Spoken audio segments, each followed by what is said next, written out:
Welcome back, guys. Finally finished all the fab work on the 46, and today is the day where we blow it all apart and get it ready for paint. So inside the cab here, I finished up the shifter mount.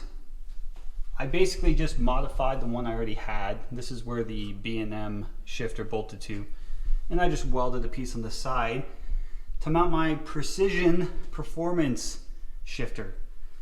Now, this was one of the few companies that I could find that even makes a shifter for the 4L80 with a reverse manual valve body.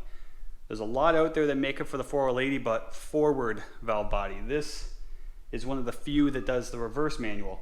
Now, this shifter was cheaper than any B&M I found, and I mean, B&M doesn't even make one for this, which I found out after purchasing one.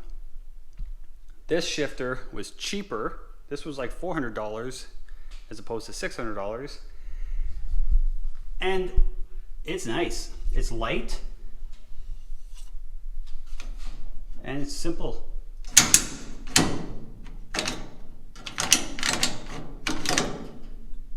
It's actually a nice product. So I'm glad I was able to get that taken care of. The shifter cable is just going to be run out the back between the seats. I do have to drill a hole back there, but I got to remove the seats to do that.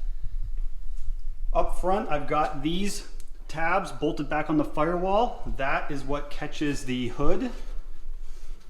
This bar flips down when I turn this handle. So now I have a functioning hood. The front one catches here. But I actually threw those out when I stripped this truck, not thinking I was going to be running a hood, period. And then when I decided I was running a hood, I had to go and buy these again. What else I got? I got this guy, my transmission dipstick, figured out. I haven't bolted it on yet because, again, I'm going to drill all these holes once I get the engine out. I've also got my boost solenoids put together. And I just bent up a piece of aluminum, and this will actually bolt on the firewall on the other side, but it's just going to bolt like that. I was going to put it here, but then with the dipstick going in, this is kind of in the way if I have to put training oil in it, so I'm going to move this to the driver's side.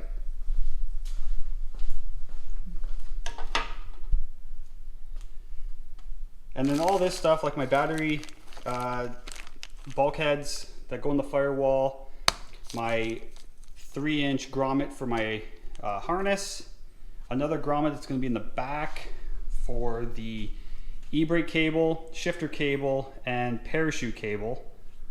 This is going to be in the back of the cab, and everything's going to run through that one. And then I've got these bump stops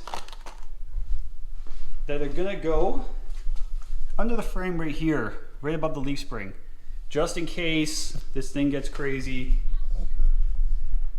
and happens to pull the wheels and come down hard, it might have something to kind of keep it from bending all this steering linkage, because all that passes under the frame. I don't want to bottom out and bend everything. But all that stuff is way easy to get to when the truck's taken apart. When the box is off, when the engine's out, then I can drill all this stuff pretty easy. Now, a few weeks ago when we had the car at the track, I was having an issue with the LeMans breaking up at high boost, and I went to a car show about a week ago, and I wanted to address the breaking up issue, so I started pulling all the plugs and closing up the gaps. And then I came around to the passenger side, and I reached up, like I was laying under the car, I reached up, pulled one of the spark plug wires, and it came off in my hand. And this is when I discovered that I had one spark plug wire completely burnt through. Like, it wasn't even on by a little bit. So I had to make a new spark plug wire. This is the plug out of that cylinder. You can tell it is not fired in some time. So this is when it hit me that I've been driving all year on 7 cylinders. Pretty sure when it was on the dyno, it was on 7 cylinders. When I was at the track, 7 cylinders. So I ran a 12.1 on 7 cylinders. And I always thought the engine had a bit of a shake to it because of the cam. I thought, oh, it's just a lumpy cam. Nope, because now with the new plug wire in there, it is so smooth. I've basically been cheating myself all year. And 100%, we are taking this thing back to the track next year. It's getting too cold and late in the season now. We will be going back to the track next year. I'm definitely going to get this thing into the 11s. And I really want to put it back on the dyno and see what kind of realistic numbers this thing is making. Because I get, every show I go to, people are asking me, what's it make, what's it make, what's it make? And now I don't know what to tell them because I don't know what it makes. So that was just kind of a quick update about the LeMans. I've been cheating myself, I guess. I just never bothered to really dig in there and look. The spark plugs are not easy to get to on this car. They're just not. The way the exhaust is routed, it's not. Most of them I got from underneath. But whatever, that's the car. Now, how fast do you think we can get this thing torn apart? I'm gonna get my child labor in here soon, and the two of us are gonna see how fast we can tear this thing apart. I'm going to time us, and I bet you we can get this thing apart. I'm gonna say less than an hour and a half. We're talking box off, engine pulled, hood, front end out, front axle out, and I have to spin this thing around. Because it's really weird working on the car facing this way. I don't know why, but when I built this whole thing, it's always faced the other way. So working on this with it facing that way, it just doesn't feel right to me. So I have to spin it around. I just have to. So I'm gonna pull the box off with it facing this way. I don't know if my son's strong enough to help me lift it off, so we might just use the overhead crane to lift it off. But then I'm gonna spin it and get this thing facing the right way again.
got her pretty much stripped down.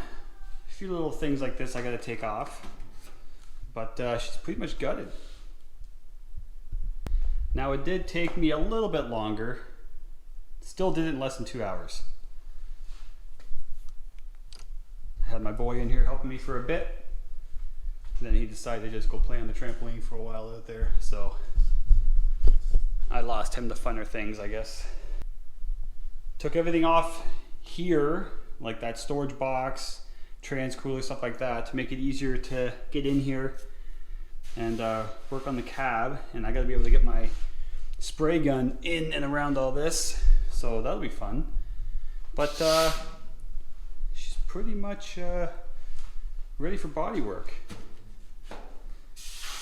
which will be coming in the next video. But yeah, big mess in the garage again. I just cleaned it out, so I do have to organize this to give myself some more space.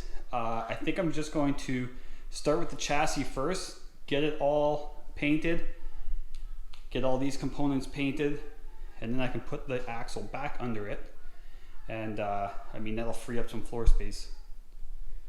But that's it. She's apart. And I'm really trying to get this body work done and painted before it gets too cold, because it is a nightmare painting in here in Canada, because as soon as you get your draft going, because you have to vent it, as I'm blowing all my nice warm air out of the garage, it's drawing in the cold outside air. So it's only getting colder, which means it's gonna be that much harder to paint. So I do have to get my button gear and get this thing done if I want a good result. And this is a good step. Having it all taken apart like this, I can start getting this thing masked off. I'm gonna mask off the whole back of the chassis. I gotta get the cage. I'm gonna start by painting the cage and the chassis up here. And then I gotta cover it all to start working on this. So this style of truck does not have a ton of surface area, which is good, but this style of truck, you tend to paint the inside too. So I do have to basically sand the whole inside of the cab down and prep it for paint as well. So even though the outside will be quicker than a typical truck or car, I have more work because of the interior, and you know, I gotta paint the roof and get in, spray in when I'm spraying, or try and get in behind the cage and everything. I do want a show quality finish. It's just the kind of person that I am. I want a nice clean look when I'm done. And you know, even though this thing's going to get put through the ringer, I want it to look nice while I'm doing it. Well, that's it for today. I'm going to try and get this stuff organized and out of my way, and then get to work getting this thing in color. But that's it for today. We'll see you.